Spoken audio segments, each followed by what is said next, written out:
सर्वांसाठी टाळ्या व्हायला पाहिजेत, पण सर्वात जास्त टाळ्या यांच्यासाठी सुद्धा व्हायला पाहिजे. खऱ्या अर्थानं आमचे कलाकार गायक या मंचावरती आग लावण्याचं काम करतायत आणि जे खऱ्या अर्थानं आग विझवण्याचं काम करतात. पण आज पनवेल महानगरपालिकेचे फायर ब्रिगेडचे सर्व या ठिकाणी प्रेक्षक म्हणून आग लावताना आणि आम्हाला प्रोत्साहन दिसतात. जोरदार टाळ्या होते. यानंतर शेवटचं गीत आपल्यासमोर सादर होते. तत्पूर्वी एक शेवटची कथा तुम्हाला सांगतो. कथा अजून एका निष्ठावान मावळ्याची. त्या निष्ठावान मावळ्याचं नाव होतं प्रतापराव गुजर. 1673 मध्ये साल्हेरची जी लढाई झाली त्या लढाईमध्ये प्रतापराव गुजर यांनी बहलोल खानाचा पराभव केला. परंतु तो बहलोल खान प्रतापरावांना शरण आला आणि शरण आलेल्याला सोडून द्यायचं असतं या नीतीप्रमाणे प्रतापराव गुजर यांनी बहलोल खानाला सोडून दिलं. पण हा बहलोल खान एवढ्यावर थांबला नाही. नंतर पुन्हा तो स्वराज्यावर चाल करून आला आणि महाराजांनी त्यावेळेला एक खरमरीत पत्र प्रतापराव गुजरांना लिहिलं की तुम्ही खानाशी सला काय निमित्त केला, खानाला धुळीस मिळवणे अन्यथा आम्हास तोंड न गावणे. अहो, आजच्या काळामध्ये एखाद्याला आपण बोललो ना की तू माझ्याशी बोलू नको, उद्यापासून माझ्या घरी यायचं काम नाही, तर आपण त्याच्या घरामध्ये कधी जात नाही, त्याच्याशी एक शब्द सुद्धा बोलत नाही. छत्रपती शिवाजी महाराज म्हणाले प्रतापराव गुजरांना की जोपर्यंत खानाला धुळीस मिळवत नाही तोपर्यंत आम्हाला तोंड दाखवू नको. काय अवस्था झाली असेल प्रतापरावांची. आणि 24 फेब्रुवारी 1674 रोजी प्रतापराव गुजरांना समजलं की बहलोल खानाची छावणी जवळच आहे. परंतु प्रतापराव गुजर यांच्या सोबत मावळे सुद्धा जास्त नव्हते. ठराविक 6 मावळे त्यांच्या सोबत होते आणि प्रतापराव गुजर 7वे. तरी सुद्धा त्यांनी त्या बहलोल खानावरती स्वारी केली आणि त्या लढाईमध्ये त्यांना वीर मरण आलं. आणि त्यामुळेच आपण ऐकत असतो की वेडाच मराठे वीर दौडले 7. ते 7 वीर होते. आज या ठिकाणी मुद्दामून सांगावं असं वाटतंय की माझ्या छत्रपती शिवाजी महाराजांनी मला काय सांगितलं की जाती जातीमध्ये भेद करू नका, धर्माधर्मामध्ये भेद करू नका. पर जातीची नाही तर पर धर्माची स्त्री सुद्धा माझ्या महाराजांनी आपली माता मानली. आणि आज आपण काय करतोय? काही दिवसांपूर्वी आपण गणेशोत्सव साजरा केला. आपल्या घरातला गणपती तो सुद्धा गणपती नवसाला पावणार आहे.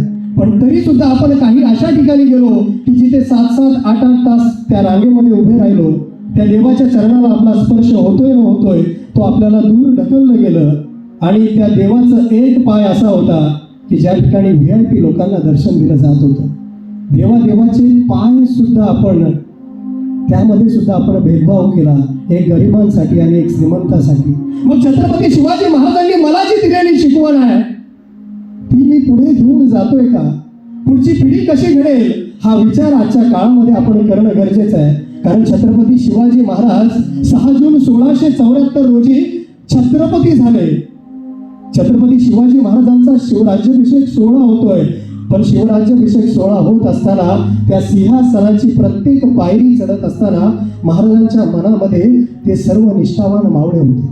ही एक पायरी माझी तानाजी मालुसरेची, ही एक पायरी माझ्या शिवा काशीची आहे, ही एक पायरी माझ्या बाजीप्रभू देशपांडेची आहे आणि ही एक पायरी माझ्या प्रतापराव गुजरांची. महाराज छत्रपती झाले, परंतु महाराज छत्रपती होण्यासाठी ज्या ज्या वीर मावळ्यांनी आपल्या प्राणांचं बलिदान दिलं त्यांची सुद्धा आठवण माझ्या महाराजांना होती. आजच्या काळामध्ये आपण म्हणतोय की राजा पुन्हा जन्माला या. पण खऱ्या अर्थानं विचार केला तर राजा जर पुन्हा जन्माला आले तर ते या ठिकाणी जन्माला येऊन काय बघणार?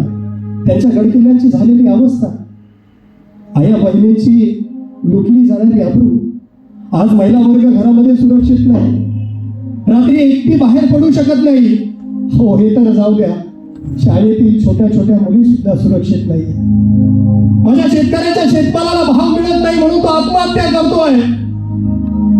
आणि आम्ही म्हणतोय की राजा पुन्हा जन्माला या. हो, राजा जरी पुन्हा जन्माला आले तरी पण त्यांच्या मनातील स्वराज्य पुन्हा निर्माण कसं होईल? कारण छत्रपती शिवाजी महाराजांचं स्वराज्य ज्यांच्यावर आधारित होतं ते निष्ठावान मावळे आजच्या काळामध्ये आपल्याला पाहायला मिळतील का? आज सोशल मीडियाचं युग आहे. आपण काय म्हणतोय ते इंस्टाग्रामवर चंगल्या बोले कुहू त्याला आपण फॉलो करत सुटलो. परंतु त्या चंगल्याला फॉलो करण्यापेक्षा चांगल्या माणसांना फॉलो करा. ही काळाची खऱ्या अर्थानं गरज आहे. रस प्यायला ये म्हटलं माय, अगदी आवडीनं व्हिडिओ बघत बसतो, पण रस प्यायला ये म्हटलं माय असं म्हणण्यापेक्षा शिवचरित्र शंभू चरित्र वाचायला ये माय असं म्हटल्यानंतर आपल्या आयुष्याचं सार्थक झाल्याशिवाय. हो बोलो जुबा केसरी म्हणत तो गुटखा फाडणारा आपला हिरो आहे की वाघाच्या जबड्यामध्ये हात घालून धर्मवीर छत्रपती संभाजी महाराजांनी तो वाघ पाडला होता, तो आपला हिरो आहे. हे आपण पुढच्या पिढीला सुद्धा सांगणं गरजेचं आहे. आज माझे राजे जन्माला येतील, पुन्हा स्वराज्य घडवण्याचा संकल्प आखतील, परंतु महाराजांना जे निष्ठावान मावळे पाहिजेत ते कुठे मिळतील? कारण की निष्ठेच्या नावाने फक्त स्वार्थ साठत चाललाय आपल्या धमन्यांमध्ये.